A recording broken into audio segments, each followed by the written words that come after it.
जय लखदाता पीर दी मौज फकीर दी। प्यारे दोस्तों भैनों भरावो की हाल है तुहाडा।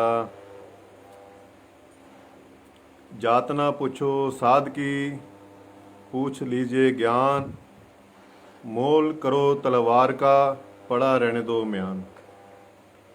इस करके संतां महापुरुषां ਦੀ कोई भी कोई जात नहीं हुंदी कोई, ते ਉਹ हमेशा सब ਦੇ ਸਾਂਝੇ ਹੁੰਦੇ ਨੇ। ਤੇ ਉਹ ਤਾਂ ਆਪ ਇਹਨਾਂ ਜਾਤਾਂ ਪਾਤਾਂ ਦਾ ਵਿਰੋਧ ਕਰਦੇ ਨੇ। ਅਸੀਂ ਪਾਣੀ ਦੀ ਗੱਲ ਕਰਦੇ ਹਾਂ, ਸਾਡੀ ਅੱਜ ਤੱਕ ਕਿਸੇ ਪਾਣੀ ਨੇ ਕਦੇ ਜਾਤ ਨਹੀਂ ਪੁੱਛੀ ਕਿ ਆ ਤੂੰ ਹਿੰਦੂ ਆ ਜਾਂ ਮੁਸਲਮਾਨ ਆ ਸਿੱਖ ਆ ਮੈਂ ਤੈਨੂੰ ਪਾਣੀ ਨਹੀਂ ਦੇਣਾ, ਹੈ ਨਾ। ਨਾ ਸਾਡੀ ਕਦੇ ਅਗਨੀ ਨੇ ਜਾਤ ਪੁੱਛੀ ਆ, ਨਾ ਕਦੇ ਹਵਾ ਨੇ ਜਾਤ ਪੁੱਛੀ ਆ, ਨਾ ਕਦੇ ਆਕਾਸ਼ ਨੇ ਜਾਤ ਪੁੱਛੀ ਆ, ਨਾ ਹੈ ਮਿੱਟੀ ਧਰਤੀ ਸਾਡੀ ਜਾਤ ਪੁੱਛਦੀ ਆ। ਫਿਰ ਅਸੀਂ ਕਿਉਂ ਜਾਤਾਂ ਪਾਤਾਂ ਚੱਕਰਾਂ 'ਚ ਪਏ ਹੋਏ ਆ। ਜਦੋਂ ਸੰਸਾਰ ਬਣਿਆ, ਸ੍ਰਿਸ਼ਟੀ ਰਚਨਾ ਹੋਈ, ਚਾਰ ਵੰਨਾਂ ਦੇ ਵਿੱਚ ਸੰਸਾਰ ਨੂੰ ਵੰਡ ਦਿੱਤਾ ਤੇ ਕਿੱਤੇ ਦੇ ਆਧਾਰ ਤੇ ਜਾਤਾਂ ਪਾਤਾਂ ਬਣਾਤੀਆਂ। ਪਰ ਜਾਤਾਂ ਪਾਤਾਂ ਅਸੀਂ ਲੋਕਾਂ ਨੇ ਬਣਾਈਆਂ, ਪਰਮਾਤਮਾ ਨੇ ਨਹੀਂ ਬਣਾਈਆਂ। ਜਦੋਂ ਲੜਾਈ ਝਗੜੇ ਵਧਣ ਲੱਗ ਗਏ, ਜਾਤਾਂ ਪਾਤਾਂ ਦਾ ਬੋਲਬਾਲਾ ਹੋਣ ਲੱਗ ਗਿਆ, ਤਾਂ ਪਰਮਾਤਮਾ ਨੇ ਹਰ ਜਾਤ ਨੂੰ, ਹਰ ਧਰਮ ਨੂੰ ਇੱਕ ਵਧੀਆ ਗੁਰੂ ਦਿੱਤਾ, ਪੂਰਨ ਗੁਰੂ ਮਹਾਪੁਰਸ਼ ਦਿੱਤਾ।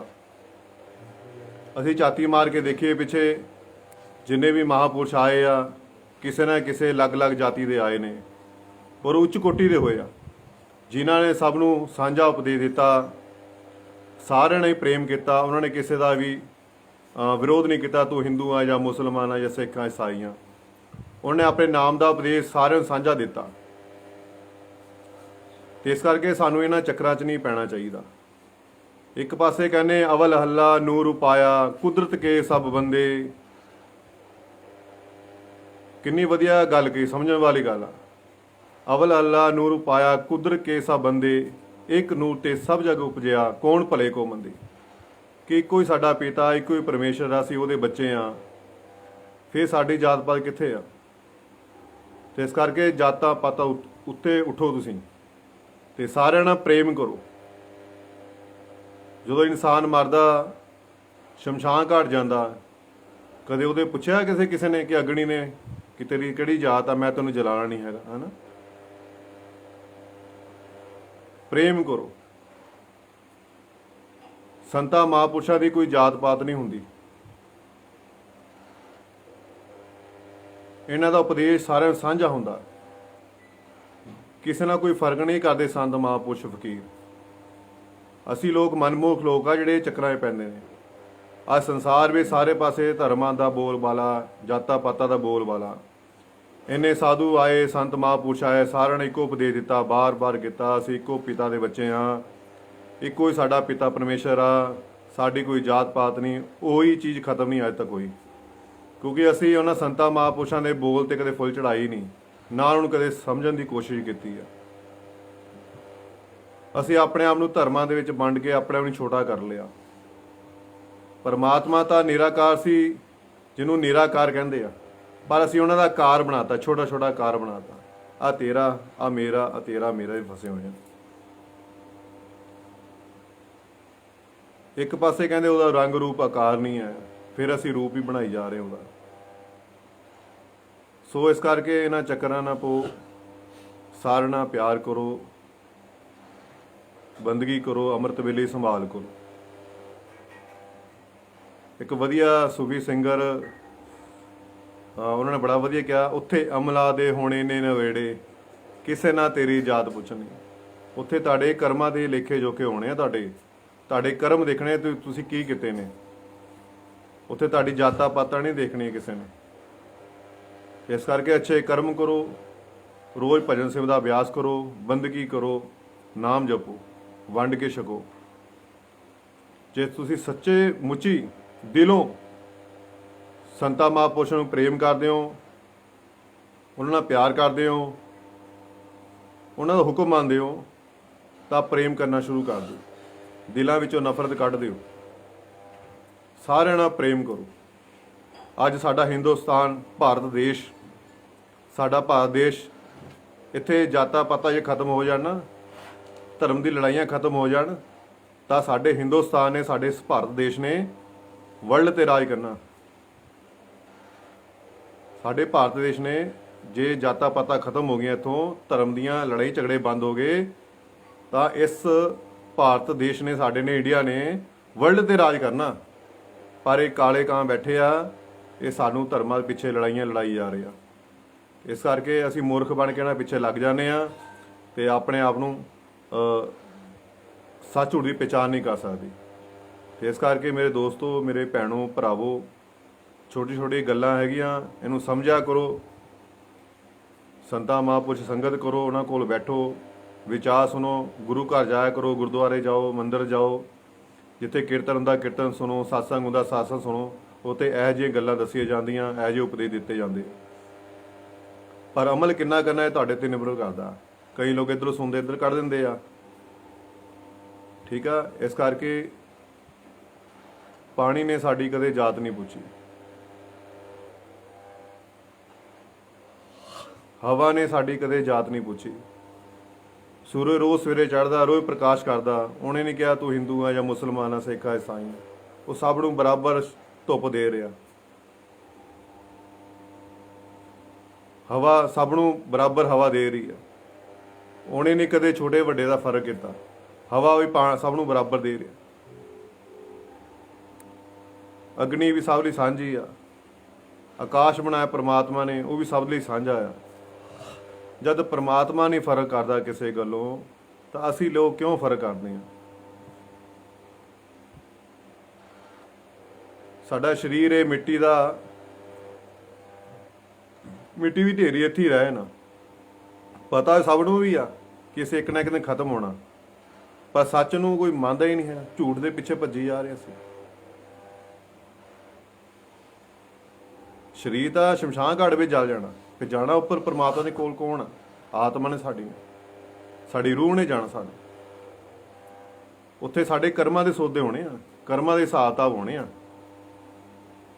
ਪਿਛਲੇ ਕਰਮ ਜੋ ਕੀਤੇ ਅਸੀਂ, ਉਹਦਾ ਭੁਗਤਾਨ ਅਸੀਂ ਇਸ ਜਨਮ ਕਰਦੇ ਪਏ ਨੇ। ਉਹਨਾਂ ਕਰਕੇ, ਪਿਛਲੇ ਜੋ ਕਰਮ ਕੀਤੇ ਉਹਨਾਂ ਕਰਕੇ ਸਾਨੂੰ ਇਹ ਸਰੀਰ ਬਣਿਆ। ਅਸੀਂ ਉਹ ਕਰਮਾਂ ਭੁਗਤਾਨ ਕਰਦੇ ਹਾਂ, ਨਾਲ ਨਾਲ ਅਸੀਂ ਨਵੇਂ ਕਰਮ ਵੀ ਇਕੱਠੇ ਕਰੀ ਜਾ ਰਹੇ। ਜੇ ਅਸੀਂ ਇਸ ਜਨਮ ਦੁਖੀ ਆ ਨਾ, ਤਾਂ ਸਾਨੂੰ ਅੱਛੇ ਕਰਮ ਕਰਨੇ ਚਾਹੀਦੇ, ਸਾਰਿਆਂ ਨਾਲ ਪ੍ਰੇਮ ਕਰਨਾ ਚਾਹੀਦਾ, ਬੰਦਗੀ ਕਰਨੀ ਚਾਹੀਦੀ, ਭਗਤੀ ਕਰਨੀ ਚਾਹੀਦੀ ਆ। ਸੰਸਾਰ ਦੀ ਕਮਾਈ ਦੇ ਨਾਲ ਨਾਲ ਨਾਮ ਸਿਮਰਨ ਦੀ ਕਮਾਈ ਵੀ ਇਕੱਠੀ ਕਰਨੀ ਚਾਹੀਦੀ ਆ, ਕਿ ਅੱਗੇ ਜੋ ਜਨਮ ਅਗਰ ਪ੍ਰਮਾਤਮਾ ਅਗਰ ਦੇਵੇ ਤਾਂ ਸਾਨੂੰ ਇਹ ਦੁੱਖ ਤਕਲੀਫਾਂ ਨਾ ਮਿਲਣ,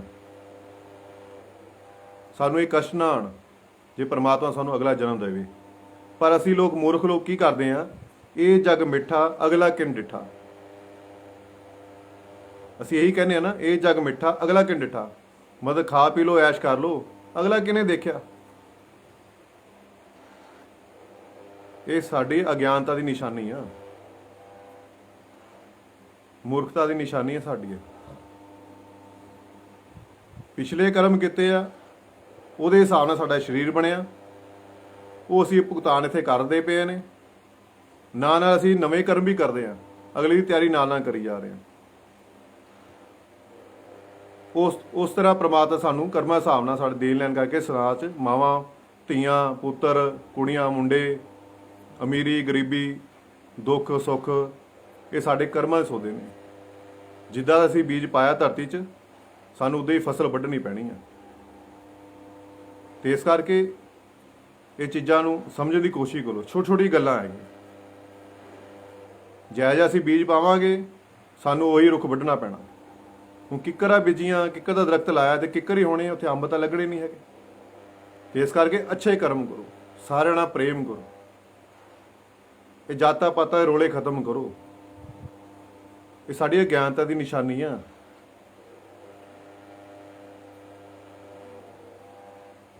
ਪਰਮਾਤਮਾ ਕਦੇ ਇਹ ਚੀਜ਼ਾਂ ਨਹੀਂ ਦੇਖਦਾ। ਇਸ ਕਰਕੇ ਕਹਿੰਦੇ ਸੰਤਾਂ ਮਹਾਂਪੁਰਸ਼ ਸੰਗਤ ਕਰਿਆ ਕਰੋ, ਇਹਨਾਂ ਵਿਰੋਧ ਨਾ ਕਰੋ। ਅਸੀਂ ਸਾਰੇ ਭਾਈ ਭੈਣ, ਸਾਰੇ ਅਸੀਂ ਬਰਾਬਰ ਹਾਂ, ਕੋਈ ਉੱਚਾ ਨਹੀਂ, ਕੋਈ ਨੀਵਾਂ ਨਹੀਂ। ਸੰਤ ਮਹਾਂਪੁਰਸ਼ ਜਿਹੜੇ ਫਕੀਰ ਹੁੰਦੇ ਆ, ਪਤਾ ਕਿਹਨਾਂ ਦੀ ਉੱਚੀ ਜਾਤ ਹੁੰਦੀ ਆ? ਜਿਹੜੇ ਭਗਤੀ ਕਰਦੇ ਆ, ਜਿਹੜੇ ਪ੍ਰਭੂ ਦੇ ਨਾਮ ਦੇ ਰੰਗ ਵਿੱਚ ਰੰਗੇ ਰਹਿੰਦੇ ਆ,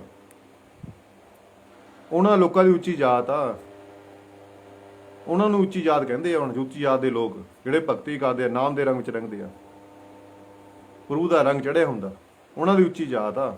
ਜੇ ਸੰਤਾ ਮਹਾਂਪੁਰਸ਼ੋਂ ਪੁੱਛੋਗੇ ਤੇ ਨੀਵੀਂ ਜਾਤ ਕਿਹਨਾਂ ਦੀ ਆ? ਜਿਹੜੇ ਨਾਮ ਨਹੀਂ ਜਪਦੇ, ਜਿਹੜੇ ਬੰਦਗੀ ਨਹੀਂ ਕਰਦੇ, ਗੁਰੂ ਦਾ ਹੁਕਮ ਦੀ ਪਾਲਣਾ ਨਹੀਂ ਕਰਦੇ, ਗੁਰੂ ਨਾਲ ਪ੍ਰੇਮ ਨਹੀਂ ਕਰਦੇ। ਮੰਨਦੇ ਸਾਰੇ ਆ ਗੁਰੂ ਨੂੰ, ਪਰ ਕਹਿਣਾ ਕੋਈ ਨਹੀਂ ਮੰਨਦਾ। ਐਡੇ ਵੱਡੇ ਵੱਡੇ ਪੂਰਨ ਮਹਾਂਪੁਰਸ਼ ਪਰਮਾਤਮਾ ਖੁਦ ਧਰਤੀ ਤੇ ਆਇਆ, ਸਾਨੂੰ ਸਮਝਾਇਆ ਸਭ ਨੂੰ ਕਿ ਇੱਕੋ ਹੀ ਸਾਡਾ ਪਿਤਾ ਆ, ਅਸੀਂ ਉਹਦੇ ਬੱਚੇ ਆ, ਪਰ ਸਮਝਿਆ ਅੱਜ ਤੱਕ ਕੋਈ ਨਹੀਂ ਹੈ। ਅਸੀਂ ਅੱਜ ਵੀ ਕਹਿੰਦੇ ਹਿੰਦੂ ਸਿੱਖ ਭਾਈ ਭਾਈ ਕਹਿ ਰਹੇ ਹਾਂ, ਪਰ ਮੰਨਦਾ ਕੋਈ ਨਹੀਂ ਹੈਗਾ, ਕੋਈ ਮੰਨ ਕੇ ਰਾਜੀ ਨਹੀਂ ਹੈਗਾ। ਉਹ ਕਹਿੰਦਾ ਮੇਰਾ ਗੁਰੂ ਸੱਚਾ ਆ, ਤੇਰਾ ਗੁਰੂ ਝੱਠਾ। ਮੇਰਾ ਗੁਰੂ ਕਰੇ ਚਮਤਕਾਰ ਤੇ ਤੇਰਾ ਗੁਰੂ ਕਰੇ ਤੇ ਕਲਪਨਾ, ਕਾਲਪਨਿਕ ਕਹਾਣੀਆਂ। ਤੇ ਇਸ ਕਰਕੇ ਇਹਨਾਂ ਚੱਕਰਾਂ 'ਚ ਨਹੀਂ ਪੈਣਾ। ਰੋਜ਼ ਉਠੋ, ਅੰਮ੍ਰਿਤ ਵੇਲੇ ਉਠੋ, ਅੰਮ੍ਰਿਤ ਵੇਲੇ ਸੰਭਾਲ ਕਰੋ, ਬੰਦਗੀ ਕਰੋ। ਜਦੋਂ ਤੁਸੀਂ ਰੋਜ਼ ਬੰਦਗੀ ਕਰੋਗੇ, ਅਭਿਆਸ ਕਰੋਗੇ, ਤੁਹਾਨੂੰ ਆਪਣੇ ਆਪ ਦੀ ਪਹਿਚਾਣ ਹੋ ਜਾਏਗੀ ਕਿ ਅਸੀਂ ਕੌਣ ਆ, ਸਾਡਾ ਵਜੂਦ ਇੱਥੇ ਕੀ ਆ। ਜਦੋਂ ਸੱਚ ਦੇਖ ਲਿਆ ਨਾ, ਤੁਹਾਡੀਆਂ ਅੱਧੀ ਤੋਂ ਜ਼ਿਆਦਾ 90% ਟੈਨਸ਼ਨਾਂ ਆਪਣੇ ਆਪ ਖਤਮ ਹੋ ਜਾਣੀਆਂ। ਕਿਉਂਕਿ ਇਹ ਕਿਰਾਏ ਦਾ ਸਰੀਰ ਮਿਲਿਆ, ਠੀਕ ਆ, ਇਹ ਕਿਰਾਏ ਦਾ ਸਰੀਰ ਮਿਲਿਆ, ਪਤਾ ਨਹੀਂ ਉਹ ਕਦੋਂ ਖਾਲੀ ਕਰਾ ਦੇਣਾ। ਇਸ ਕਰਕੇ ਆਪਣੀ ਤਿਆਰੀ ਪਹਿਲਾਂ ਕਰਕੇ ਰੱਖੋ ਕਿ ਜਦੋਂ ਮਰਜ਼ੀ ਹੁਕਮ ਆ ਜਾਵੇ, ਪ੍ਰਭੂ ਖਾਲੀ ਕਰ ਵੀ ਕਹਿ ਲਓ ਜੀ ਮੈਂ ਤਿਆਰ ਬੈਠਾ। ਕਿਉਂਕਿ ਸਦਾ ਸਦਾ ਨਹੀਂ ਰਹਿਣਾ, ਇੱਕ ਨਾ ਇੱਕ ਦਿਨ ਸਰੀਰ ਛੱਡ ਕੇ ਜਾਣਾ ਪੈਣਾ।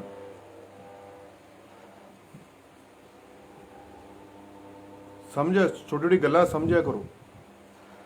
ਅੱਜ ਅਸੀਂ ਨਾਮ ਲਿਖਾਣੇ, ਨਾਮ ਦੇ ਪਿੱਛੇ ਏਡਾ ਵੱਡਾ ਲਿਖਾਈ ਜਾਂਦੇ ਆ, ਕਿਸੇ ਗੁਰੂ ਸਾਹਿਬ ਦਾ ਕਹਿਣਾ ਨਹੀਂ ਮੰਨਿਆ, ਗੁਰੂ ਦਾ ਹੁਕਮ ਨਹੀਂ ਮੰਨਿਆ। ਉਹ ਤਾਂ ਜਾਤਾਂ ਪਾਤਾਂ ਦਾ ਵਿਰੋਧ ਕਰਦੇ ਰਹੇ ਕਿ ਸਾਡੀ ਕੋਈ ਜਾਤ ਨਹੀਂ ਹੈਗੀ, ਅਸੀਂ ਸਾਰੇ ਇੱਕੋ ਪ੍ਰਮਾਤਮਾ ਦੇ ਬੱਚੇ ਆ, ਇੱਕੋ ਪਿਤਾ ਪਰਮੇਸ਼ਰ ਸੰਤਾਨ ਆ।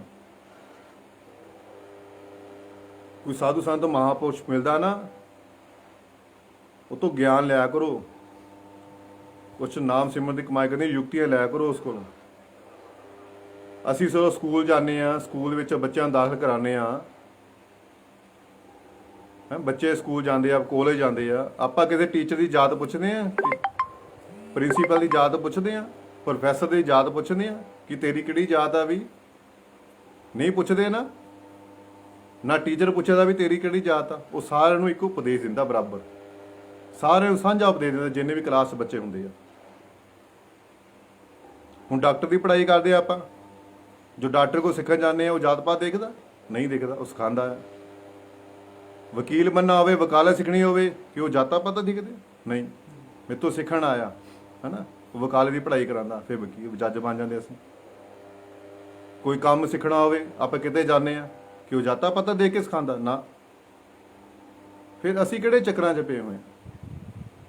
ਸਾਨੂੰ ਤਾਂ ਐਡਾ ਪਰਮਾਤਮਾ ਨੇ ਉੱਚਾ ਬਣਾਇਆ ਸੀ, ਬਾਦਸ਼ਾਹ ਬਣਾਇਆ ਸੀ, ਅਸੀਂ ਭਿਖਾਰੀ ਬਣੀ ਜਾ ਰਹੇ ਹਾਂ। ਇੰਨਾ ਪੜ੍ਹ ਲਿਖ ਕੇ ਅਸੀਂ ਅਨਪੜ੍ਹ ਬਣ ਚੁੱਕੇ ਹਾਂ। ਅੱਜ ਤੋਂ 30-35 ਸਾਲ ਪਿੱਛੇ ਚਲੇ ਜਾਓ, ਕਿੰਨਾ ਸੋਹਣਾ ਸਮਾਂ ਸੀ, ਵਧੀਆ ਸਮਾਂ ਸੀ, ਕਿੰਨੇ ਇੱਕ ਦੂਜੇ ਨਾਲ ਪਿਆਰ ਨਾਲ ਰਹਿੰਦੇ ਸੀ। ਅੱਜ ਸਮੇਂ ਵੱਧਦਾ ਗਿਆ, ਤਰੱਕੀ ਇਨਸਾਨ ਨੇ ਕਰ ਲਈ। ਤਰੱਕੀ ਕਿੱਥੇ ਕੀਤੀ ਹੈ? ਦੁੱਖ ਇਕੱਠੇ ਕਰ ਲਏ, ਬਿਮਾਰੀਆਂ ਇਕੱਠੀਆਂ ਕਰ ਲਈਆਂ। ਅੱਜ ਹਜ਼ਾਰਾਂ ਬਿਮਾਰੀਆਂ, ਇਹ ਇਨਸਾਨ ਨੇ ਤਰੱਕੀ ਕੀਤੀ ਹੈ। ਆਪਣੇ ਦੁੱਖ ਦੇ ਕਾਰਨ, ਦੁੱਖ ਦੇ ਸਾਧਨ ਬਣਾ ਲਿਆ ਇਨਸਾਨ ਨੇ।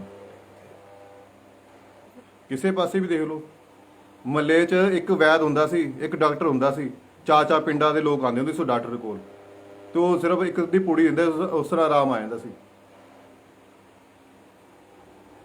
ਅੱਜ ਇੱਕ ਮਹੱਲੇ 'ਚ ਚਾਚਾ ਡਾਕਟਰ ਆ, 10-10 ਡਾਕਟਰ ਆ, ਆਰਾਮ ਫਿਰ ਵੀ ਨਹੀਂ ਆਉਂਦਾ ਇਨਸਾਨ ਨੂੰ। ਕਿਉਂ? ਅਸੀਂ ਪੜ੍ਹ ਲਿਖ ਗਏ ਨਾ, ਅਸੀਂ ਵੱਢਣਾ ਜਾਣਦੇ ਬਸ। ਡਾਕਟਰ ਨੂੰ ਪਰਮਾਤਮਾ ਰੂਪ ਮੰਨਦੇ ਅਸੀਂ, ਪਰ ਉਹਨਾਂ ਨੇ ਬਿਜ਼ਨਸ ਬਣਾ ਲਿਆ। ਸੋ ਇਹੋ ਜਿਹੀਆਂ ਗੱਲਾਂ ਕਿ ਪਰਮਾਤਮਾ ਦੇ ਘਰ ਤੁਹਾਡੇ ਸਿਰਫ ਕਰਮ ਦੇਖਣੇ ਆ, ਕਰਮਾਂ ਦੇ ਸੌਦੇ ਹੋਣੇ ਆ, ਤੁਹਾਡੀ ਜਾਤਾਂ ਪਾਤਾਂ ਨਹੀਂ ਕੁਛ ਨਹੀਂ। ਇਸ ਕਰਕੇ ਮੇਰੇ ਦੋਸਤੋ, ਭੈਣੋ, ਭਰਾਵੋ, ਇਹ ਜਾਤਾਂ ਪਾਤਾਂ ਦੇ ਚੱਕਰ ਨਾ ਪਾਓ। ਸਾਰਿਆਂ ਨਾਲ ਪ੍ਰੇਮ ਕਰੋ, ਅੰਮ੍ਰਿਤ ਵੇਲੇ ਸੰਭਾਲ ਕਰੋ, ਬੰਦਗੀ ਕਰੋ, 2.5-3 ਘੰਟੇ ਰੋਜ਼ ਸਿਟਿੰਗ ਬਣਾਓ।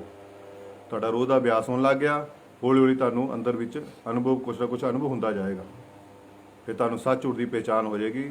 ਜਦੋਂ ਸੱਚ ਹੋ ਗਿਆ ਤੇ ਤੁਸੀਂ ਗੁੰਗੇ ਬਣ ਜਾਣ। ਗੁੰਗਾ ਬੰਦਾ ਜੇ ਅੰਬ ਖਾ ਲਵੇ, ਜਦੋਂ ਤੁਸੀਂ ਉਹਨੂੰ ਪੁੱਛੋ ਸਵਾਦ ਕੀ ਆ, ਉਹ ਦੱਸ ਨਹੀਂ ਸਕੂਗਾ। ਇਹ ਵੀ ਇਸੇ ਤਰ੍ਹਾਂ ਦਾ, ਜਦੋਂ ਤੁਸੀਂ ਆਨੰਦ ਦੇਖ ਲਿਆ ਅੰਦਰ, ਤੁਹਾਨੂੰ ਆਨੰਦ ਮਿਲਣ ਲੱਗ ਗਿਆ, ਸੱਚ ਦਾ ਪਤਾ ਲੱਗ ਗਿਆ, ਤੁਸੀਂ ਚੁੱਪ ਕਰ ਜਾਣਾ ਕਿ ਪ੍ਰਭੂ ਜੋ ਕਰ ਰਿਹਾ ਤੂੰ ਵਧੀਆ ਕਰ ਰਿਹਾ, ਜੋ ਸੰਸਾਰ 'ਚ ਹੋ ਰਿਹਾ ਠੀਕ ਹੋ ਰਿਹਾ। ਹੋਰ ਕੋਈ ਕੁਐਸਚਨ ਦੱਸੋ ਬਈ, ਕੋਈ ਸਵਾਲ ਕਰੋ।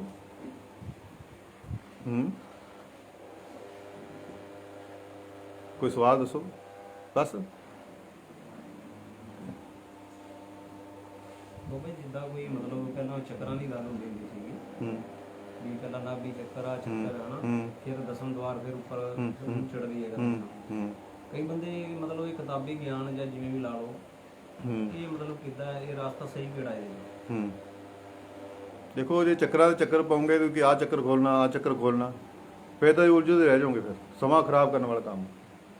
ਸੰਤਾਂ ਮਹਾਂਪੁਰਸ਼ਾਂ ਸਾਨੂੰ ਸਿੱਧਾ ਇੱਥੇ ਜੋੜਤਾ, ਬਸ ਇੱਥੇ ਦੇਖੋ, ਸ਼ਾਂਤ ਹੋ ਕੇ ਬਹਿ ਜਾਓ ਇੱਥੇ। ਬਸ ਤੁਹਾਡੀ ਸੀਟਿੰਗ ਵਧਣੀ ਆ, ਜਿੰਨਾ ਤੁਸੀਂ ਅਭਿਆਸ, ਸੀਟਿੰਗ ਤੁਹਾਡੀ ਬੈਠ ਗਈ, ਜਿੰਨਾ ਤੁਹਾਡਾ ਸਮੇਂ ਵੱਧ ਗਿਆ ਬੰਦਗੀ ਦੇ ਬੈਠਣ ਦਾ, ਇਕਾਗਰ ਹੋ ਕੇ ਬੈਠਣ ਦਾ, ਤੁਹਾਡੇ ਚੱਕਰ ਜਿਹੜੇ ਸਰੀਰ ਦੇ ਆਪਣੇ ਆਪ ਖੁੱਲਣ ਲੱਗ ਪੈਣੇ।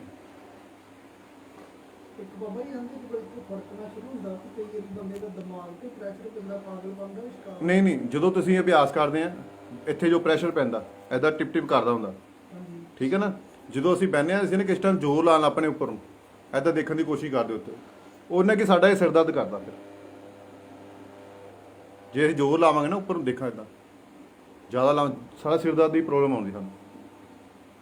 ਜੇ ਅਸੀਂ ਨੋਰਮਲ, ਜਦੋਂ ਉਹਨੇ ਖਿੱਚਣ, ਜਦੋਂ ਸਾਡਾ ਆਨੰਦ ਆਉਣ ਲੱਗ ਪਿਆ ਨਾ ਭਗਤੀ ਦੇ ਵਿੱਚ, ਜਦੋਂ ਆਪਣਾ ਅਭਿਆਸ ਵੱਧ ਗਿਆ, ਇੱਦਾਂ ਬੈਠਾਂਗੇ ਬਿਲਕੁਲ ਹਲਕਾ ਜਿਹਾ ਉੱਪਰ ਦੇਖਣਾ, ਬਸ ਨੋਰਮਲ। ਜਦੋਂ ਉਹਨੇ ਰੂਹ ਨੇ ਸਾਡੇ ਸੋਨੋ ਸਰੀਰ ਹੋ ਜਾਣਾ ਨਾ, ਇੱਕਦਮ ਹੀ ਝਟਕਾ ਮਾਰਨਾ, ਉੱਪਰ ਤੁਰ ਕੇ ਵੱਜਣ ਲੱਗ ਪੈਣੇ, ਉੱਪਰ ਸਰੀਰ ਸੋਨਾ ਵਾਲਾ ਸ਼ੁਰੂ ਹੋਊਗਾ। ਜਦੋਂ ਇੱਥੇ ਤੱਕ ਸੋਨਾ ਵਸ਼ਾ ਆ ਗਈ, ਇਹਨੇ ਆਪੇ ਨਿਕਲ ਜਾਣਾ ਬਾਹਰ। ਉਹ ਕਹਿੰਦੇ ਨਹੀਂ, ਜਿਸ ਮਰਨੀ ਤੇ ਜਗ ਡਰੇ, ਮੇਰਾ ਮਨ ਆਨੰਦ, ਮਰਨੇ ਤੇ ਪਾਇਆ ਪੂਰਨ ਪਰਮਾਨੰਦ। ਇਹ ਉਹ ਮਰਨ ਦੀ ਗੱਲ ਕਰਦੇ ਆ, ਜਿੰਦੇ ਜੀ ਮਰਨਾ। ਕਬੀਰ ਸਾਹਿਬ ਕਹਿੰਦੇ ਮੈਂ ਦਿਹਾੜੀ ਵਿੱਚ 100 ਮਰਦਾ ਸੀ, 100 ਵਾਰ ਜਨਮ ਲੈਂਦਾ ਸੀ। ਮਤਲਬ ਅਭਿਆਸ ਹੀ ਹੋਣਾ, ਸ਼ੀਸ਼ ਛੱਡ ਕੇ ਨਿਕਲ ਕੇ ਚਲੇ ਜਾਂਦੇ, ਕਦੇ ਕਿਤੇ ਕਦੇ ਕਿਤੇ। ਇਹਨੂੰ ਕਹਿੰਦੇ ਜਿੰਦੇ ਜੀ ਮਰਨਾ, ਆਪਣੀ ਇੱਛਾਵਾਂ ਨੂੰ ਖਤਮ ਕਰਨਾ, ਆਪਣੇ ਆਪ ਨੂੰ ਖਤਮ ਕਰਨਾ। ਜਦੋਂ ਮਰਜ਼ੀ ਸਰੀਰ ਚੋਂ ਨਿਕਲ ਗਏ, ਜਦੋਂ ਮਰਜ਼ੀ ਸਰੀਰ ਚ ਆ ਗਏ, ਇਹਨੂੰ ਕਹਿੰਦੇ ਜਿੰਦੇ ਜੀ ਮਰਨਾ। ਜਦੋਂ ਇਨਸਾਨ ਮਰਦਾ ਨਾ, ਜਦੋਂ ਇਨਸਾਨ ਅੰਤ ਸਮਾਂ ਹੁੰਦਾ ਮਰਦਾ, ਮਰਾਦ ਦੀ ਸ਼ਕਲ ਦੇਖ ਕੇ ਡਰ ਜਾਂਦੇ ਆ, ਉਹਨਾਂ ਦਾ ਲੈਟਰਿਨ ਬਾਥਰੂਮ ਨਿਕਲ ਜਾਂਦਾ, ਰੂਹ ਉੱਥੋਂ ਨਿਕਲ ਜਾਂਦੀ ਆ। ਜਿਹੜੇ ਸੰਤ ਮਹਾਂਪੁਰਸ਼ਾਂ ਦੀ ਹੁੰਦੀ ਆ ਅੱਖਾਂ, ਉਹਨਾਂ ਦੀ ਰੂਹ ਬੈਠੇ ਬੈਠੇ ਇੱਥੋਂ ਅੱਖਾਂ ਚੋਂ ਨਿਕਲ ਜਾਣੀ, ਮੁੱਖ ਚੋਂ ਨਿਕਲ ਜਾਣੀ। ਇਹ ਚੀਜ਼ਾਂ ਹੁੰਦੀਆਂ, ਬੰਦਗੀ ਇੱਦਾਂ ਹੁੰਦੀ। ਤੇ ਇਸ ਕਰਕੇ ਹਮੇਸ਼ਾ ਢਿੱਲਾ ਸ਼ੀਸ਼ ਛੱਡ ਦਿਓ, ਬੈਠੋ ਬਸ, ਕਿਸੇ ਚੱਕਰ ਟੈਨਸ਼ਨ 'ਚ ਨਹੀਂ ਪੈਣਾ।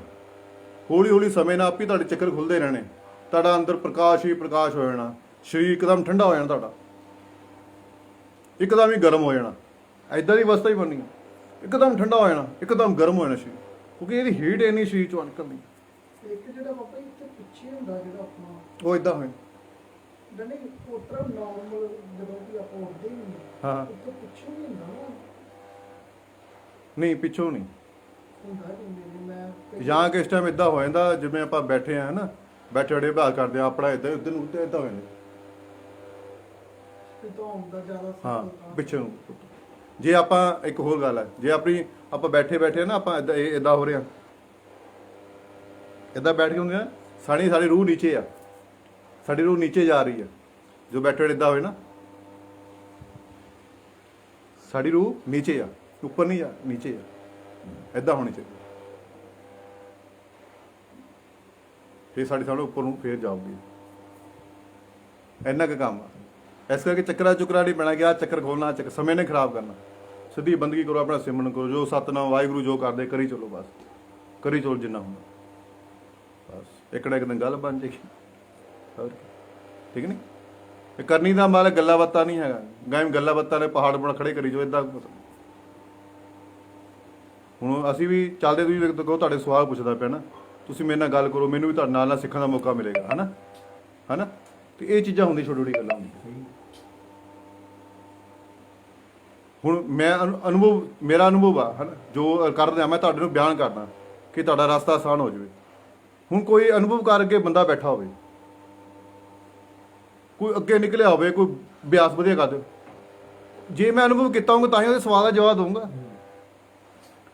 ਜੇ ਮੈਂ ਉੱਥੇ ਪਹੁੰਚੇ ਮੈਂ ਕਿੱਦਾਂ ਜਵਾਬ ਦੇ ਦੂੰਗਾ।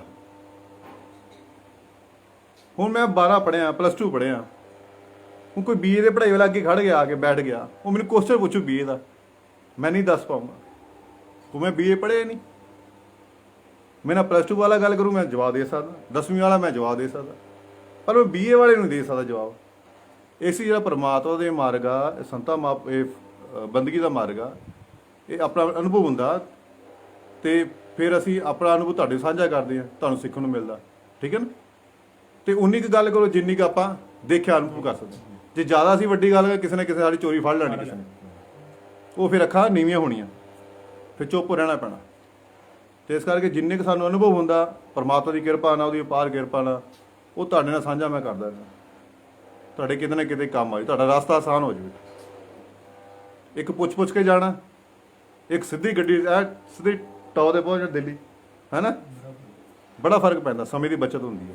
ਤੇ ਇਸ ਕਰਕੇ ਸਾਡਾ ਅਨੁਭਵ ਤੁਹਾਡੇ ਸ਼ਾਇਦ ਕੰਮ ਆਵੇ, ਤੇ ਇਸ ਕਰਕੇ ਰੋਲਾ ਹੱਕਾ ਪਾਈਦਾ, ਹੈ ਨਾ। ਹੋਰ ਠੀਕ ਹੈ, ਹਾਂ।